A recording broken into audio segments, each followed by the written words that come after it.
अस्सलाम वालेकुम। आज की वीडियो में आपके साथ शेयर करूंगी कि आप इस तरीके से डोरी और टसस किस तरीके से बना सकते हैं। इस तरह की डोरी बनाना बहुत ज़्यादा मुश्किल होता है और लान के कपड़ों के ऊपर ये बहुत प्यारी लगती है। तो आज की वीडियो में आपके साथ यही शेयर करने वाली। ये डोरी बनाने का ये तरीका है। अगर आपके पास 2 नलके हैं 2 ले लें, 4 हैं 4 ले लें।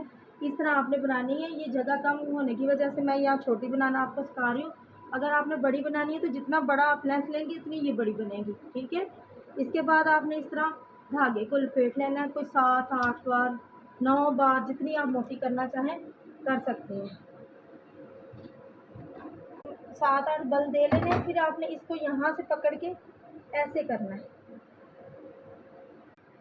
ये खिंचाव जिस वक्त इसमें पैदा होने लग जाए फिर इसको आपने छोड़ देना और इसको उतार के यहाँ से पकड़ के ये चीज़ बन जाएगी। ये जितनी चाहें बड़ी बना सकती हैं। पहले सिंगल बनानी है, फिर इसको बल देना, देने के बाद